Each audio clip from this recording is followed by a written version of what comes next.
us every day, to the world and to your heart.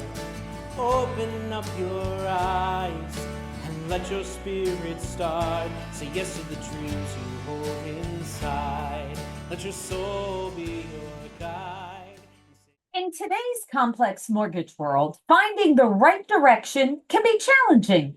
That's where Lighthouse Advisors comes in. With over 25 years of experience, we provide fractional leadership and executive oversight, guiding companies through transitions, growth, and innovation. From IMBs to brokers to credit unions to tech firms, our team of seasoned professionals is here to shine a light on solutions, ensuring your business thrives in every environment.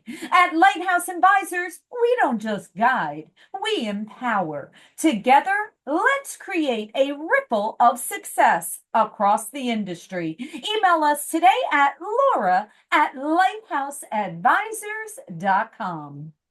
Thank you for joining us for another episode of Wednesday Wisdom. Today, I have the privilege and honor of being joined by the incredible John Ritz. He is the CEO of Dragon Mortgage. So a while back, I happened to be attending the MBA New Jersey conference, and John happened to hear my voice, surprising, from behind, and he said, "Oh my goodness, that's Laura." And we got to connecting and kind of, going back to some time that we did business together. And I thought, what a better opportunity than to have John come on and share some of his insights and wisdom with all of you. So we certainly want to thank John for taking the time to be with all of us. And John, when we start off our Wednesday Wisdom, we kick it off with first going into the past. And that past is, as we're traveling on this road of life, we're getting lots of insights and perspectives and advice from different people that we meet along the way. The first question I'd like to ask you is, please share with us, what is a piece of advice or something that you have learned from others that you took and have applied to your life at this time? Well, it's going back quite a few years, but there's this one piece of advice that I got, is to never stop learning.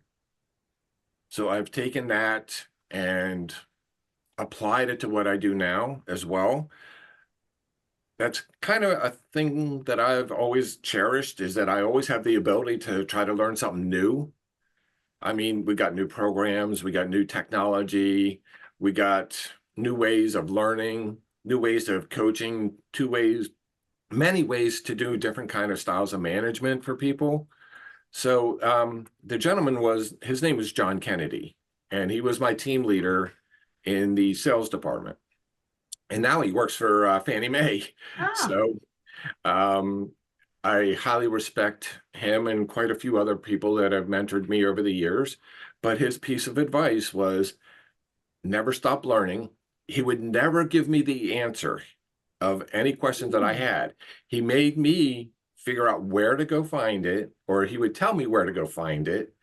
And that actually helped me, because I got educated of how to come up with the answers to any questions I came across. So I always took that, and I learned more and more as I went. And back then we were learning Microsoft, Word, Excel, and I took every class I could ever imagine that the company would offer. So I learned as much as I could on every single class. And even to this day, I still learn more. I got a master's in real estate. I've been a DE underwriter for many years.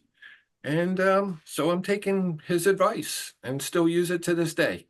I love it. I love it. And listen, let's apply it to our industry. We all know we're problem solvers. I think anyone that lasts in our industry or excels in our industry, we figure out how to kind of make our way through things and how to make a situation the best that it can be, whether it's structuring a loan, whether it's figuring out where the business is coming from, whether it's figuring out, what programs to utilize or the next technology, right? So with that, I'd love to hear, how do you take that and apply it in terms of just take an average situation. Because what I think I'm hearing you say is that you look at everything as an opportunity to learn more about it, not just doing the function, not just actually, finding the answer to one thing, but to look at everything as an opportunity to go deeper, to an opportunity to, kind of dive into whether it's a new program that came out or a new technology that came out. So please share with us, how do you take that and make that actually a perspective of how you look at the work that you're doing and even your personal life?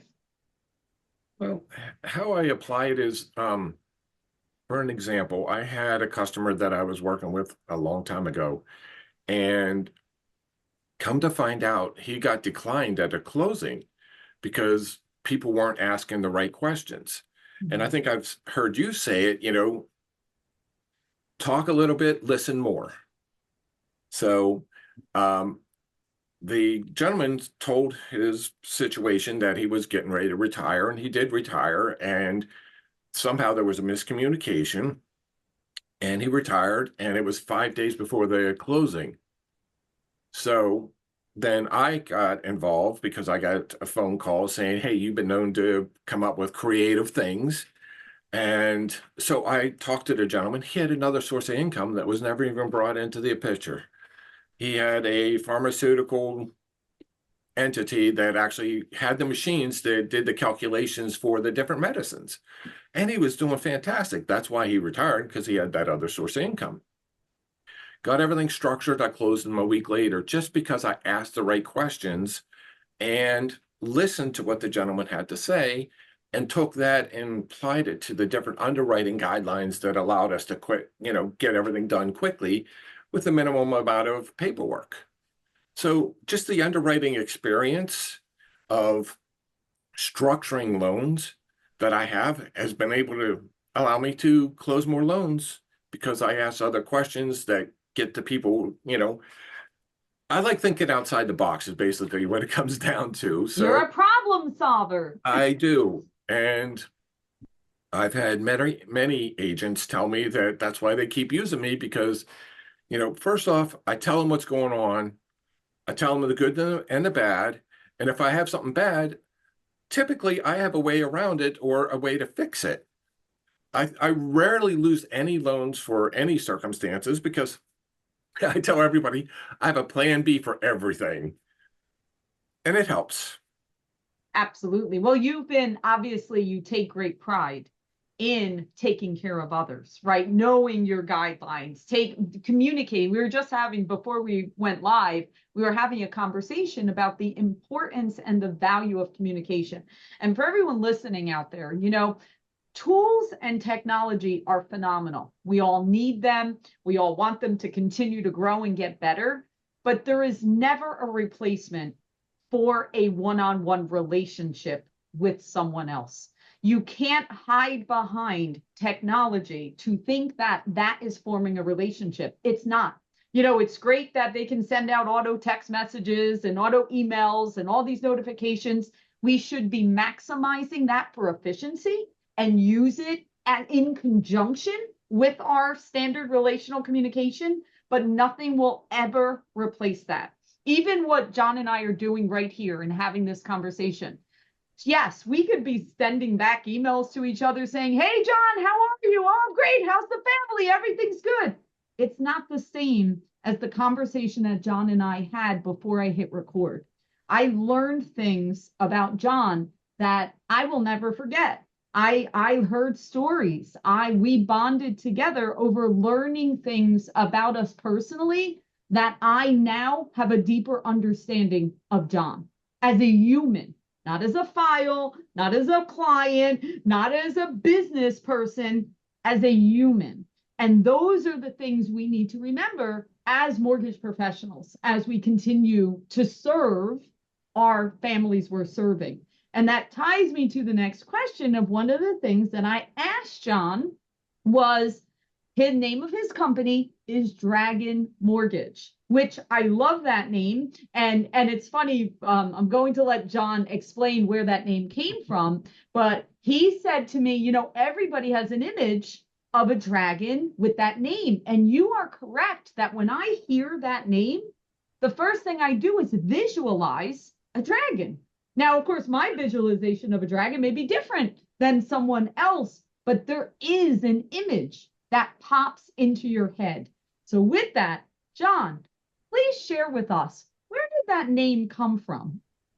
Well, my daughter is about to turn 23, and she is the artist of the family. And ever since she was a little kid, her favorite thing to draw, even to this day, is dragons. So I talked to her one day. It's like, would you mind if I name my company Dragon Mortgage? Because I think that it is something that stands out. It's something, as you were describing, everybody has a picture of their own version of what a dragon would be. It's easy to spell, people remember it, and she loved the idea. So my daughter actually helped me name the company. I love that. It is so special and it is so personal and it's a legacy. I mean, that's part of legacy, right? Because it's tied and it's almost tied to your why. It's like your company represents your why. And again, if we want to go back to the important things as we are working in business, those are the types of things that stick with us, that are imprinted on us. So thank you for sharing that. And with that, okay, John, we got your advice that you received when you were early in your career, how you're applying it and serving your business with that great advice. Now we'd like to hear from you a piece of advice that you would like to share with all of our audience. Well, we kind of touched on it a little bit. Don't give up. Don't give up. Keep fighting. There are days that everybody wants to just throw in the towel, just curl under your bed and just wish the day was over. Well, we're all been in this, rough spots throughout our lives. I've had, I discussed one of them with you earlier, and we made it through. I got it through that. My wife and I were, had some rough times with my daughter, she became a diabetic and, had some challenges. But if you don't give up, you don't know what's going to be on the other side. So I didn't give up. This was, she was 12 months old. And now I've opened up my own mortgage company. I love helping people. I just had a 3-year anniversary for a friend of mine that was told that she would never be able to get a mortgage. Mm-hmm. And she has MS. She came to the closing in a wheelchair. Fantastic lady. And you can't beat that feeling of telling somebody that, yes, you can do what other people have. If that's what you want and what you're dreaming of as a house, don't give up.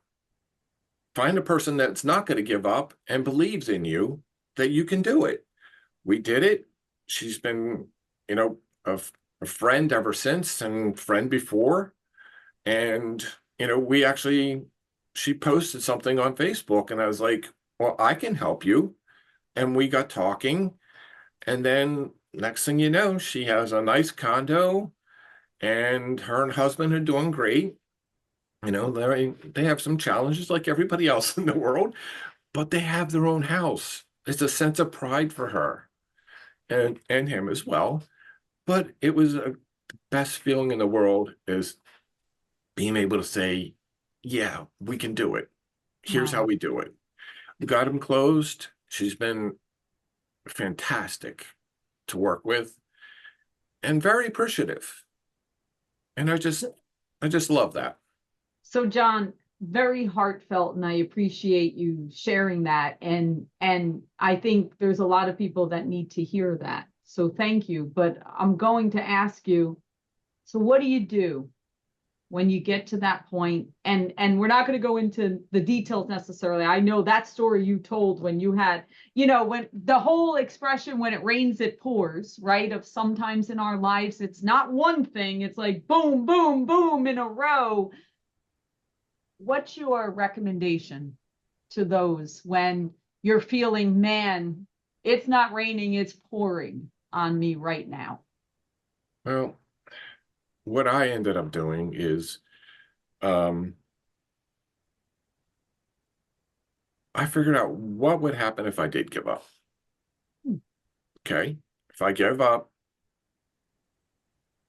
I can't help anybody. I can't help myself. I can't help my kids. Can't help my wife. And so basically, I went back and it's like, where's my source of strength? So I looked at my wife, my kids, and realized there's no way I'm giving up. I got too much to live for. Yep. And, it was, you know, I love what I do. I love helping people. A lot of my customers end up being friends. So it becomes an ongoing thing. And it's just basically that I looked, you know, within myself and say, I can do this. I do reach out to some people and, give them a call and say, hey, this is what's happening. And can I bounce this off of you? Can you just lend me your ear for a little bit? And the people are always, always welcoming my conversations when I'm, not my 100%. And just being able to talk to people actually helps. But, go back to, my why. My why is Yep. my family, my kids. Yep. And there's nothing I wouldn't do for them. I So I love can't that. give up. I love what I do and I won't give up. And for everyone out there, don't give up. I agree with you that we as humans need people, right? And sometimes, no matter what's going on, the worst thing that we can do is kind of stay within our own brain and our own, negative self-talk that kind of comes into us when things like that happen. So to your point, right? Focus on our why, which most of our time are going to be our loved ones or our family or our partners or community, right? Any of that, right? Focus on that.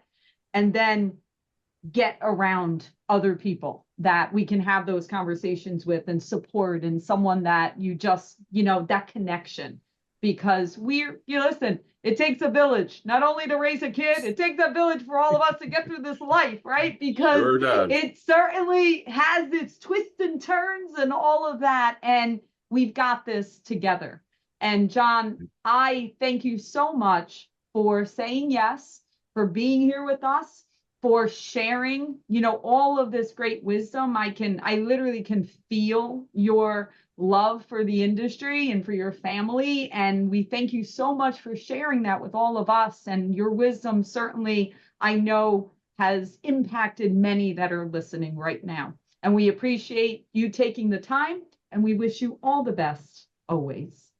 Thank you for having me. This has been, outside the box a little bit for me, but I loved every minute of it. And thank you for having me. Of course. Be well.